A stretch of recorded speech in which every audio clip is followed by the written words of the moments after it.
Sears? It's like an extra special shower.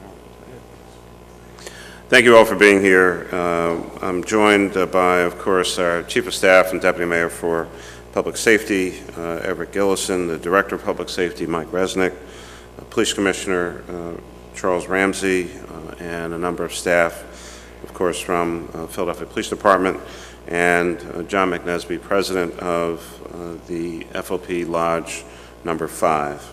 Let me also recognize Rob DeBoe, our Finance Director, Rebecca Reinhardt, our Budget Director, Shelley Smith, our City Solicitor, and Shannon Farmer, who directs our labor negotiations and operations from the Ballard Barr Law Firm. Let me also recognize the hard work and dedication of the many men and women of the Philadelphia Police Department, and certainly equally a number of folks on the city team who help to make these kinds of moments possible.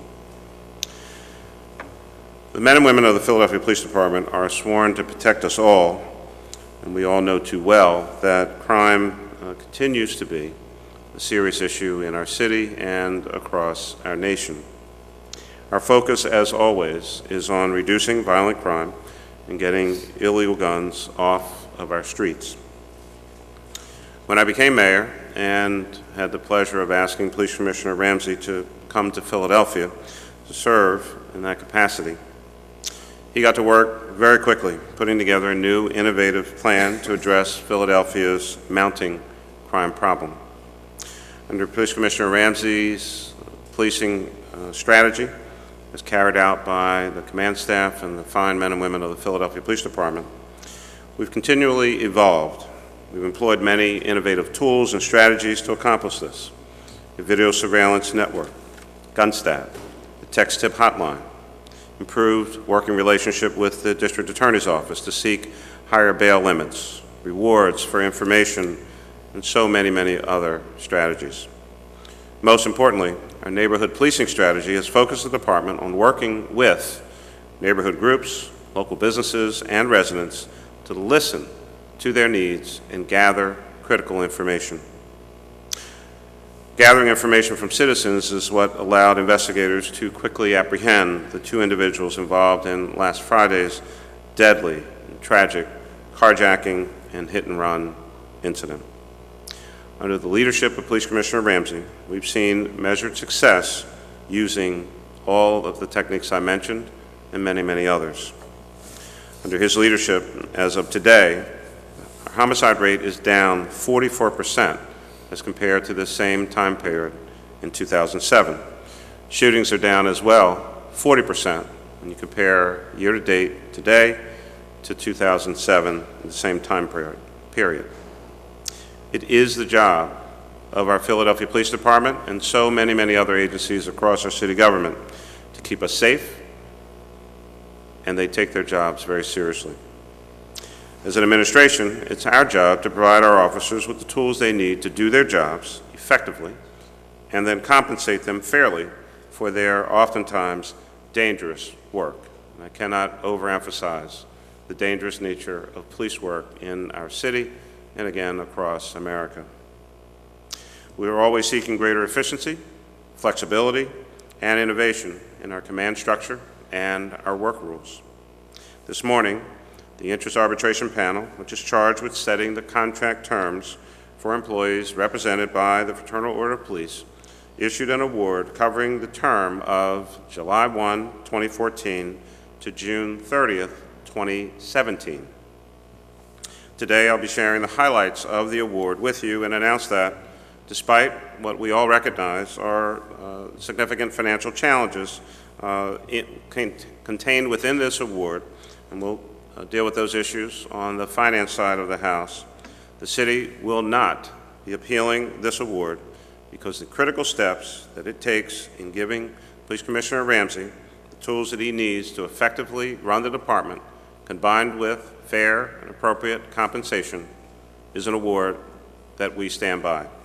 The award is final. This award has a total cost of $218 million, or about $97 million more than the $121 million that the city actually included in anticipating an award in our 5-year plan that was approved by PICA just last week. The agreement provides for a 3% wage increase effective July 1, 2014, followed by a 3.25% increase on July 1, 2015, and July 1, 2016, in addition to other benefits for our officers and the city. Additionally, a neutral arbitrator was able to resolve outstanding health care-related disputes between the city and the F.O.P., resulting in the city being in a position to then release $29 million from a reserve account back into our city's general fund. The combination of the increased costs from the award and the release of funds from the reserve escrow account will mean that the net additional cost to the city will be actually less than $70 million. While this is certainly a large cost for the city, I've made the decision that the City of Philadelphia will not be appealing this award because of the crucial tools that I mentioned earlier that this award gives to Police Commissioner Ramsey and the command staff to continue the changes and the reforms that we have made to fight crime and move this department forward. Under the PICA Act, the city is required to submit a new 5-year plan to PICA within 20 days when a collective bargaining agreement or an arbitration award becomes final. And as a result, the city will submit a new 5-year plan to PICA that will demonstrate how the budget can be balanced for each of the next 5 years, including the costs of this award. You only need to look at yesterday's news to see how important some of the changes will be to the department. In a moment, I'll ask Police Commissioner Ramsey to come up to talk about those issues. The key terms of the award include greater flexibility for the police commissioner to change officers' schedules to respond to crime events without incurring overtime, expanding on changes that were made in the 2009 arbitration award. This measure will allow us to keep more officers on the streets during times when they are most needed. This award allows the commissioner to fill a portion of the officer vacancies through merit selection, rather than the traditional examination process for promotions, a system that is new to the City of Philadelphia and one which will allow the Commissioner to ensure that the best person suited and qualified to that job is leading our officers. Creating a regular rotation of officers out of the Narcotics Bureau and Internal Affairs to ensure that officers do not lose their way or become too jaded in these positions, and to provide opportunities for other officers to serve in these critically important roles. Additional periodic, unannounced drug testing of officers in the Narcotics Bureau, the Evidence Unit, and the Forensics Units. The implementation of a new disciplinary code and a new program for handling suspensions similar to the ARD program that currently exists for certain types of criminal offenses. One thing that you may notice is not the award. Within this award any provisions regarding health care. You may remember that when I announced the 2009 award being issued, I talked about the significant, unprecedented changes it made in the area of health care, and my hope that those changes would bring health care costs under control. I'm pleased to report that the changes that we have made then, in fact, have been a significant factor in moderating the city's health care costs. The city's cost for providing health benefits for F.O.P. employees is less today than it was in 2008 when I came into office. The interest arbitration panel found that the city has saved more than $70 million as a result of those changes under the 2009 award. And we hope that level of savings will continue under this award. And as a part of that, I do again want to commend John McNesby and the folks over the F.O.P. in terms of their management of the healthcare program and system, which is certainly a significant contributing factor to those cost savings. And so with that, let me ask Police Commissioner Ramsey to come up, and then after him, you'll hear from F.O.P. President John McNesby. Commissioner. Thank you, Mr. Mayor. First of all, let me start by saying that this contract, I think, is a a contract that is good from the standpoint of providing more flexibility to me as a leader of this department to better fight crime and disorder in our neighborhoods. And I think that it also recognizes the hard work of the men and women of the Philadelphia Police Department by providing them with a solid pay raise over the next 3 years, which they certainly do deserve. The mayor hit highlights on some of the changes. I just want to kind of go back over them again. Schedule changing gives us more operational flexibility. We have, in the previous contract, we were given some additional flexibility in terms of being able to change shifts of officers by a certain number of hours as we start to see differences in crime patterns and trends.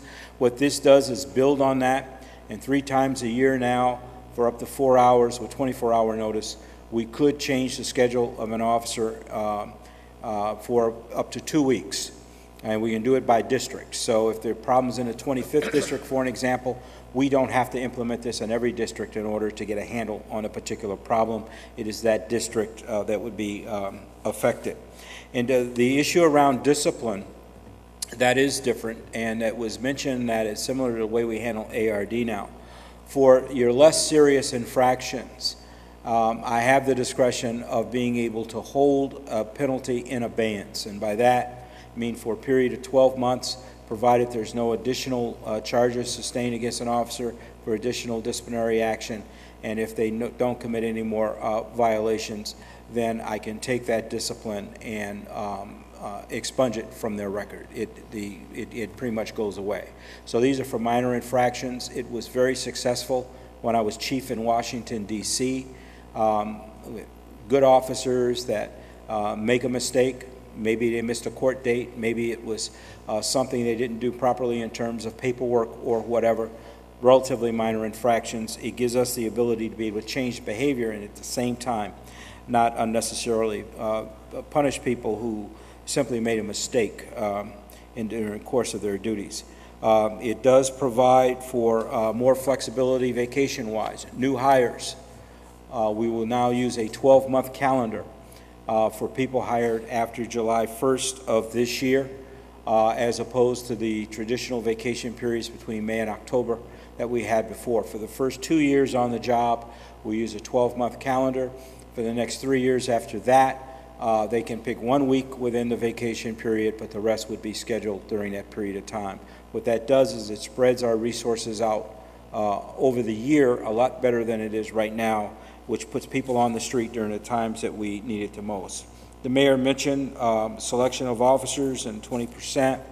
What this is merit selection. As you all know, there are many people who are very qualified, good leaders, but they do not test very well. So from the rank of captain and above, of the promotions that are made, 20% can be made on merit. I will be meeting with the F.O.P. to establish the guidelines, the criteria that we will use to make these selections, and if not done by a date that's written in the contract, I believe it's October 14th, then it goes to interest arbitration. But I do believe we'll be able to sit down and hammer that out. But again, it gives a great deal more flexibility and helps us put the best people in leadership positions. Transfers, this is something that obviously has become a topic of discussion, but there is now something in the contract that does allow for rotation of people in certain sensitive units, narcotics and internal affairs, after a 5-year period. Again, we have to sit down with the union and figure out exactly how we're going to do this, if we're going to use a lottery or whatever it is that we use in order to put people in groups, but it would be 20% per year that would leave. I know that because of what happened yesterday, a lot of people are looking at it as strictly a disciplinary issue. It's not. This gives opportunity to other officers to be able to, good, hard-working officers, to be able to experience working in some of these units that otherwise they may not have had the opportunity. So I think it's a very positive thing. Also in internal affairs, experienced investigators now go out in the field, provide good, strong supervision out there in the field. New promotees going into internal affairs, learning that aspect of policing, I think will be of great benefit to all of us. Mandatory drug testing, again, in certain sensitive units, narcotics, evidence, our forensic services. That is not meant to suggest that we have an issue there in terms of officers using illegal drugs, but obviously we need to be able to make sure that we don't have any issues in that particular very sensitive area. So in addition to the random drug testing, there will be at least 2 times a year we can have people go down and submit to a mandatory drug test. And those are the highlights. Our district captains, our detective captains, as well as Captain Homicide and Special Victims Unit will receive some additional compensation for their work. And the disciplinary code, which was subject of an arbitration decision recently, is now been approved. The F.O.P. and I worked through the issues that were there, and now we have a discipline code that has been updated, that is more specific than the previous code, and it is now effective immediately, and that is the code that we will be using whenever we have issues in our department and officers are being charged with specific offenses. So that is a summary of some of the main topics that have been covered in the contract. Again, I think it gives us more flexibility, and the men and women of the department have done an outstanding job fighting crime. This is going to give us one added tool to be able to be even more effective than we have been before. Mr. Mayor? Good morning. As the mayor and the police commissioner alluded to our contract, there's a lot of good stuff involved in that Act 111 interest arbitration. I think the days of 10 years ago, 15 years ago, standing, banging your chest and screaming, you want it, you want it, you want it, are over. I think the time has come where we have to sit down and find the money. We all know the economy. We know what the city's been through over the last 5 years. And to be able to deliver an award like this through an arbitrator, I believe is both beneficial to the city and to the F.O.P., and especially to the officers on the street. The main concern for our officers out there is their medical coverage and money in their pocket, and I think this delivered both. There is some administrative changes inside the contract, which I believe we can deal with. The mayor alluded to the savings that the F.O.P. and the city have worked out regarding the medical coverage. Back in 2009, when the award was issued for self-insurance, I got to admit that we were leery at the F.O.P. side, but working with the city, in conjunction with the city, and our team at LEHB, Law Enforcement Health Benefits, who by far have the sharpest pencil in the trade when it comes to medical care. Those numbers there that you see that the mayor alluded to of 70-some million dollars are real numbers. We are below our 2008 number per member. That being said, the medical benefits have remained the same and improved in some areas, but it saved the city millions of dollars. And I believe that the arbitrator saw through that and was able to help us out in some of the other areas where we needed to, and that's wages and some other things. So again, I believe it's a fair award. I believe it's an award that works for the police officers on the street, and I believe it's an award that works for the city. And it's a great day for both the city and the members of the F.O.P. And I think both sides are pleased with the deal. And starting Monday morning, we'll start working on the 2017 contract. So with that, thank you. Come on, man. Only Monday? Wow. I thought you want to talk over the weekend or something. With that, John, thank you. John McNesby, thank you for not only your comments but also your leadership.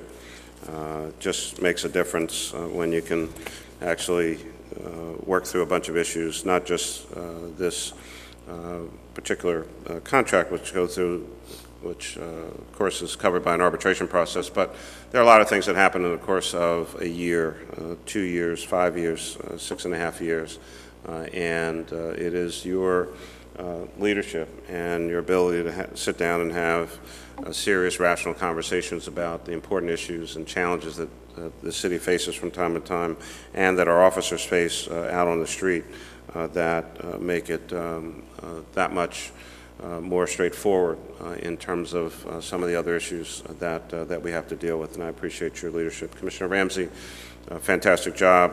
When we look at the numbers over the last 6.5 years, and certainly the leadership of you and your command team, Deputy Mayor Gillison, Director Resnick, and the hardworking men and women of the Philadelphia Police Department, these are significant reductions in homicide, in shootings, in all Part 1 crimes in the city. One shooting or one death is one too many, but the numbers do lay out that today the city is a much safer place than before any of us came into our respective positions. And for that, on behalf of 1.5 million people and growing, I say thank you to both of you as leaders, and to all the members who are assembled here today. With that in mind, I'd be glad to try to take any questions that you might have about this announcement. Well, if I could, this is kind of a question for all three of you, Mr. President, to get specifically to the concerns about having the power to rotate personnel in narcotics in IAD. The reason that the inability to do that is a cause of concern, and your reaction to the fact that now you're able to do that, and how that will help the department, perhaps help alleviate in some way some of the problems. well, I'll address that in a second. I mean, I think the biggest thing that will help the department is for individuals to take responsibility for their personal behavior and stop engaging in criminal-related activity. You know, my father used to tell me that, you know, locks were for honest people. So we have a set of rules and regulations. We have all kinds of programs and services, but, you know, the best way not to get yourself caught up in criminal activity is to not be a criminal. With that in mind, and I'll leave it to the Commissioner and certainly John to expound on this issue of being able to rotate officers in certain units. You know, there were constraints on that effort for a number of years through previous contracts or awards, arbitration awards rather, from many, many years gone by. There was some flexibility that we received in that regard for some other units in 2009, and all of those provisions stay in place. This is about trying to manage what in essence is a, you know, 8,000 or so person operation between sworn and civilian personnel. You know, it could be about, you know, 7,000 plus at least.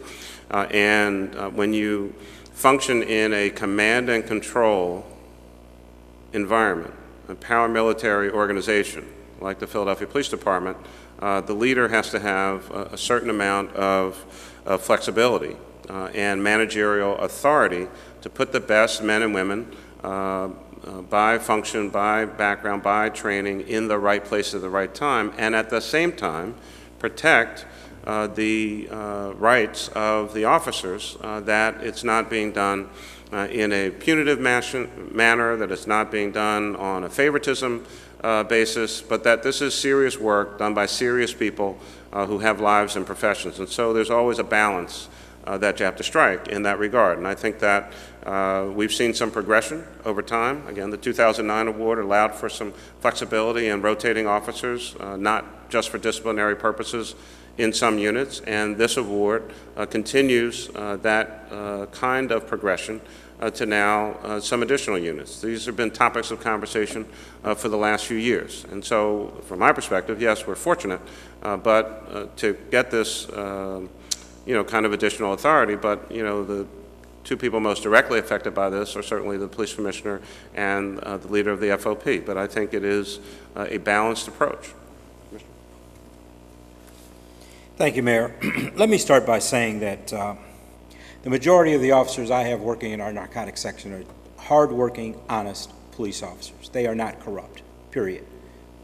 So we had yesterday a very unfortunate set of circumstances that involved a squad of officers we've been looking at for the past couple years, developing a case, and we removed them not only from the unit, but from the department, and probably from the rest of society if they're convicted of these very, very serious crimes. But don't think for a minute that every single member of our narcotics section is engaging in that kind of activity, because they aren't. So the purpose of rotation isn't solely about that. If you've got a person that's corrupt, 6 months is too much time to have anywhere. In 5 years, there's nothing about 5 years that would mean that, you know, there's something that happens to you afterwards. I mean, you can be in a unit for a long period of time, do a very, very good job, never lose sight of your values, never lose sight of your principles, and you have others that go astray for whatever reason. But what this does is a couple things. One, I do think that people can be in units for such a long period of time, it actually hurts themselves in terms of their own career development, because they learn how to do one thing and not necessarily be exposed to other things. It doesn't give opportunity for other officers that would love an opportunity to do something a little different, to be able to rotate in a specialized unit like that and be able to learn and then take that knowledge and bring it back out to the street in a different unit at some future point in time. Internal affairs, we have great people working in internal affairs, but they can bring that expertise and that knowledge out in the field when they rotate out and become even stronger supervisors out there in the field. Take your younger supervisors as they get promoted, they do a tour of duty and internal affairs and learn that aspect of policing. So it's not just about corruption, it's about also career development and a lot of other things that go on with it. I'm very pleased with that. I'm not naive enough to think that this hasn't been something that people have looked at. I've spent a good part of my career in Chicago working in narcotics as a sergeant. I was also commander of citywide narcotics for a period of time. I've known a lot of people that worked in there, and you can't find units that work harder than that particular unit. But unfortunately, over time, and I've seen it before, there are some officers that do engage in even criminal behavior, which is what we saw yesterday. And it's inexcusable, absolutely inexcusable. But we have a responsibility as managers to do everything we can to try to minimize that and at the same time provide opportunities for others to grow and to learn different aspects of policing. Hopefully in the future, at some point in time, other units could also have a limit on how long people say, again, keep that rotation fresh and keep things moving. But I think it's good. I think it's fair. We'll work out the details as to how that will actually work this time around, and I'm glad to see it in the contract. No, I'm not quite okay with it, you know, that's one of the areas we differed on in the hearings. Of course, I'm a firm believer that if you're going to be a corrupt cop, you're going to be corrupt whether you're in uniform or whether you're in plain clothes. That being said, I think we got caught up in a bad time, especially the last few months with all the stuff in the papers and all the stuff on TV. Again, our officers, as the commissioner said and the mayor said, are really good officers. It's a very, very, very small percentage, probably less than 2% of our officers engage in the stupid conduct that they do for whatever reason. But the arbitrator's ruling is final. The city's not going to appeal. The F.O.P. won't appeal, and you know, we're going to sit down in the coming weeks, myself and Commissioner Ramsey, and come up with a fair way to do this, and you know, we'll get it done. In the end, positive or negative? You know, it's tough. You know, I would have to let the dust settle. I think there's a lot of, as they said, and I agree, there's a lot of good officers in narcotics. They do a lot of good work. They get a background check to go there. They're subjected to urinalysis. There's good supervision there in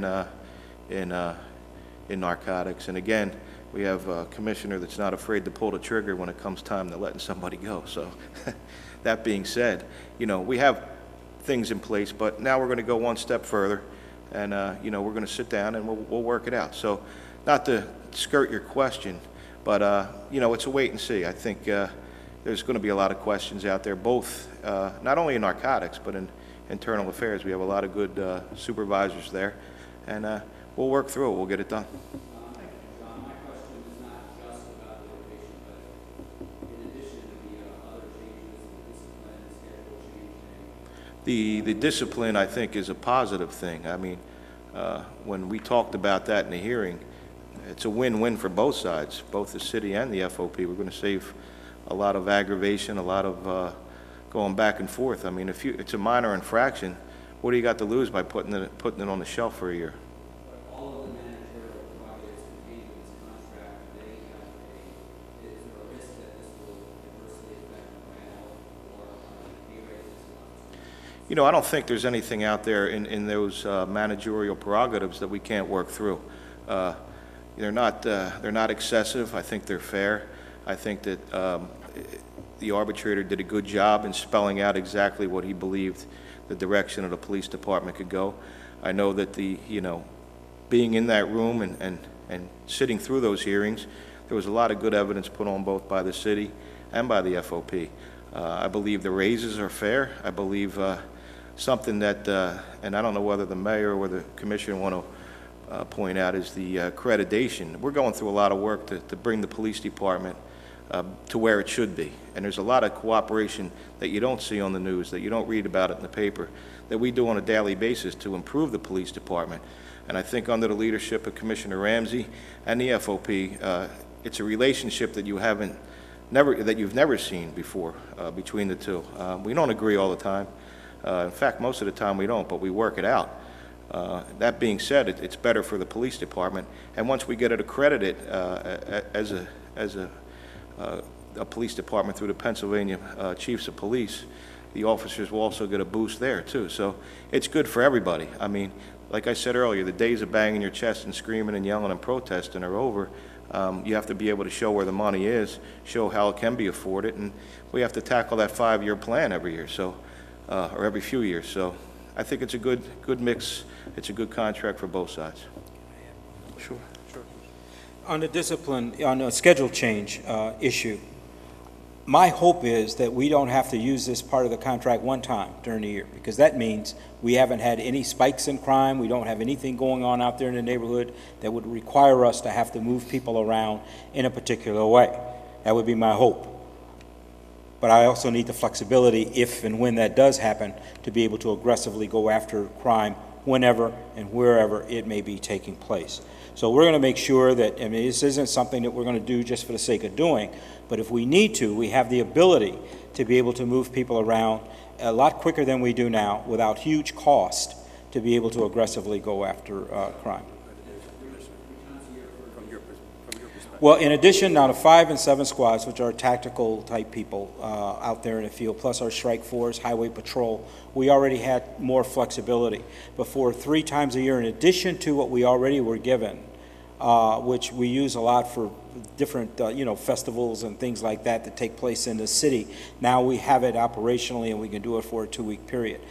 John mentioned accreditation. A lot of people may not have been aware that, the department did not have the official accreditation of the Pennsylvania Chiefs. We've been working on this for the last 3 years, I believe, maybe slightly more. We've made a lot of progress. We expect sometime next year for that work to be completed. Obviously, we're the largest department in the Commonwealth, so that says an awful lot in itself. Mostly the small and mid-sized cities go toward accreditation. I think that that's something that this department needs. I think it really forces us to look at our policies, look at our training, look at every aspect of our department and make sure that we're reflective of best practices as they currently exist. And that's why we're moving in that direction. There was an incentive built into the contract here so that everybody's on board, everybody understands the urgency of doing it and works toward that same common goal. Let me just give you a couple numbers. John McNesby alluded to a couple things. When we talk about the work that Commissioner Ramsey has done and the FOP, to their credit, it's not good police officers don't like working with bad police officers. It's a bad reflection on the profession. These are professionals. It impacts the citizenry.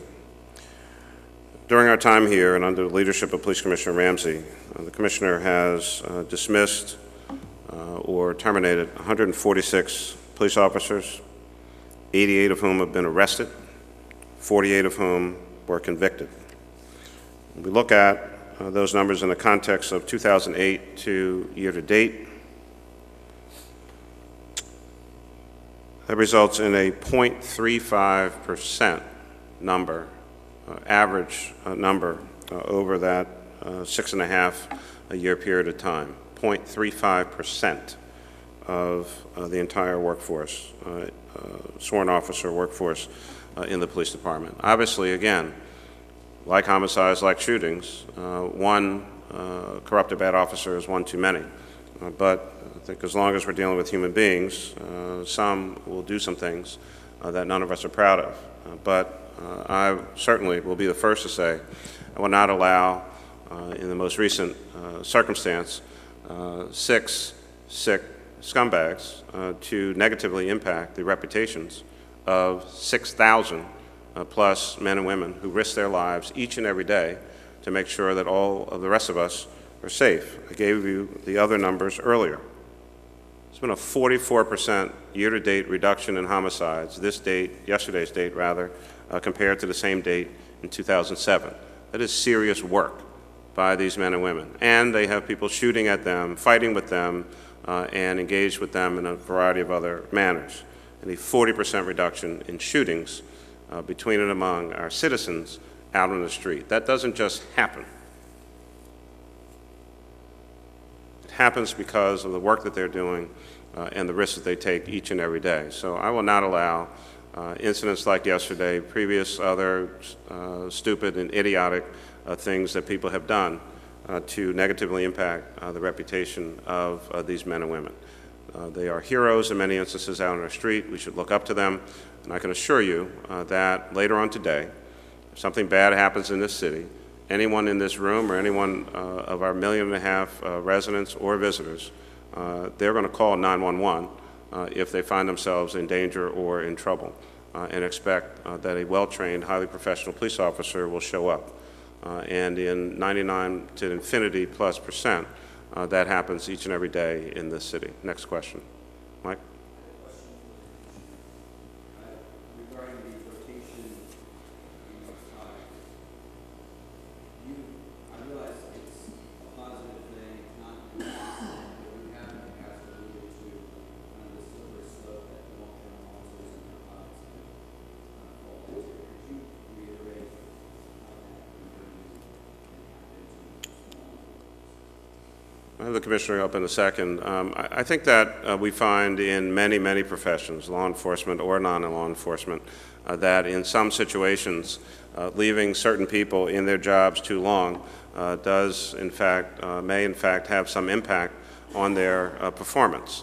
We've certainly seen it in any number of professions, including those among you who are asking questions. Sometimes it's just good for people to get a different experience and let others do the same job and have that opportunity. And sometimes it's just time for some people to move on because they have lost their way.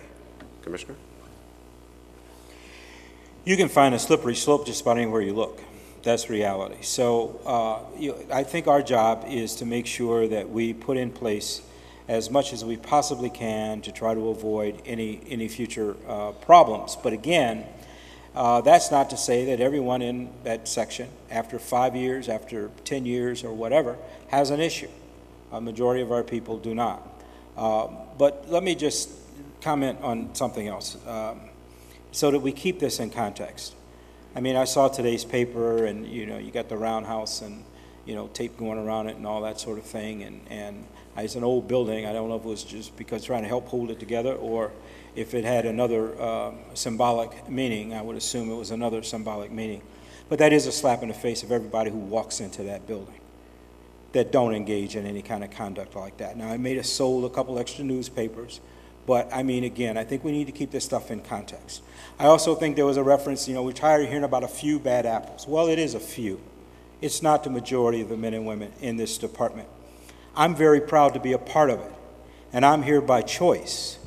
And I've never been prouder to be part of any organization in my entire career, and this is the third one I've worked in. I wouldn't be here if I didn't think that this was an outstanding police department. Do we have a few warts here and there? Do we have a malignant tumor or two that needs to be removed? Absolutely. Now, as leader of this department, I got a couple choices I can make. I could ignore it, hope nobody gets caught doing anything, and create the illusion that everything is just fine, because nobody's been arrested, nobody's been fired, none of these kinds of things. And then we'd be writing about how great a department, because look, we haven't had anything go wrong in our department for a period of time. Or I can read what's going on, understand what's going on in some instances, and take aggressive action to root it out.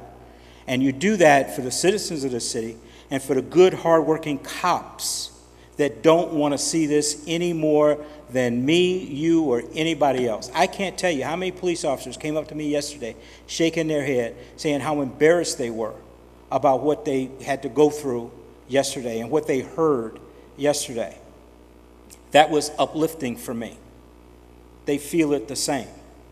But then to act as if now there's some, crime scene tape going around an entire building. I can think of a few buildings, including the one that newspaper happened to be printed from, that maybe could use a little tape here and there too. Nobody is immune. Nobody. But I am committed, and I will remain committed, doing everything I can to give this city the best police department that's possible, and do it for the decent, hardworking men and women of the Philadelphia Police Department. And I'm not going to stop as a result of any kind of criticism and people sitting back with not a typewriter, I'm telling my age, but a computer to write a few lines and sit back and never ran a goddamn thing in their life. Nothing. And yet they sit back and they do that, and they taint an entire department. It's not right. Who would like the next question?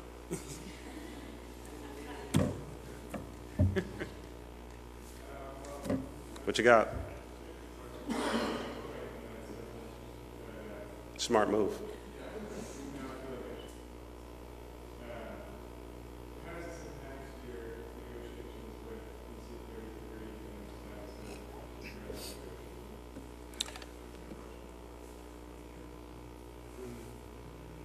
Okay, we should keep working on that.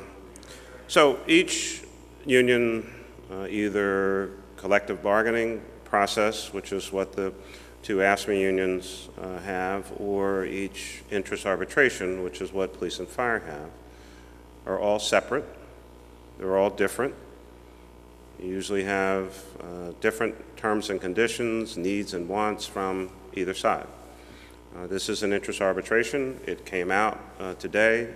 It is what it is. And as I mentioned in my remarks, it does present some financial challenges. But when you look at the totality of the award, it was easy to make the decision that the city was not going to appeal.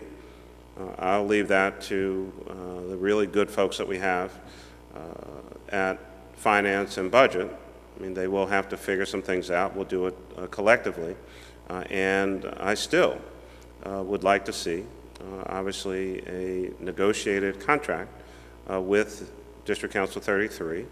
Not going to get into all of those details, but we'd still like to see a contract that is fair to the members and fair to the city government. So they're all separate. They're all different. And hopefully we'll get that one wrapped up.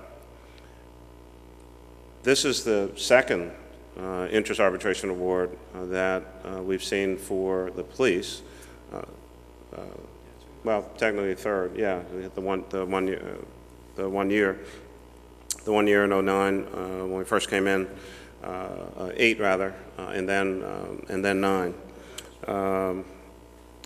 They have received raises, appropriate and earned, over that period of time. And if my memory serves me correctly, every union employee in this city has received a raise during the last few years, with the exception of District Council 33. Every union in this city that we negotiate with or are subject to interest arbitration has figured out a way to get a contract with the city, either through collective bargaining or there's been an interest arbitration award that ultimately was accepted. So it's unfortunate that the fine men and women of the rank and file of District Council 33 have not had a raise since the summer of 2007 or step increases for at least 5 years now. But with that in mind, I remain hopeful that we can negotiate a contract with District Council 33 and get their members the appropriate level of increase and the need for reforms for the city that we've been able to do with every other union in the city of Philadelphia, and now in our third interest arbitration with the F.O.P.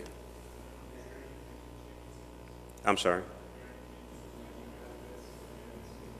No, the pension benefit changes, much like I mentioned health care directly.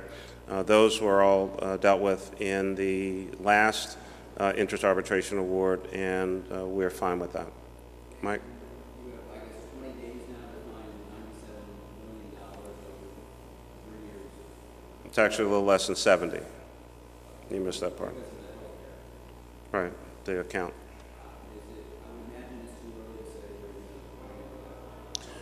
where you're It would be too early, yeah. The award came out at 10 o'clock this morning. Our folks are really good. I mean, I have a lot of faith in them, but they've been a little busy actually briefing me on the final components of the award.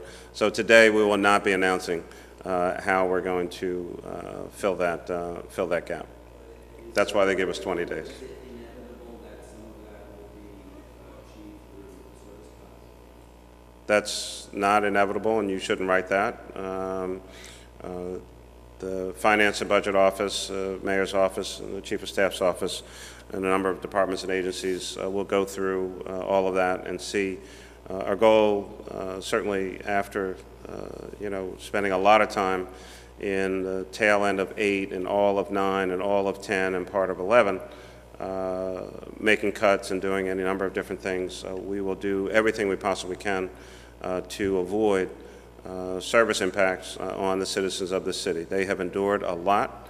We've asked a lot, and as you saw from the budget that we introduced and ultimately was passed by City Council, we're doing our best to actually make investments in a variety of areas to increase or upgrade the services that we provide to Philadelphians. So we'll see. We have 20 days. All right. Thank you all very much.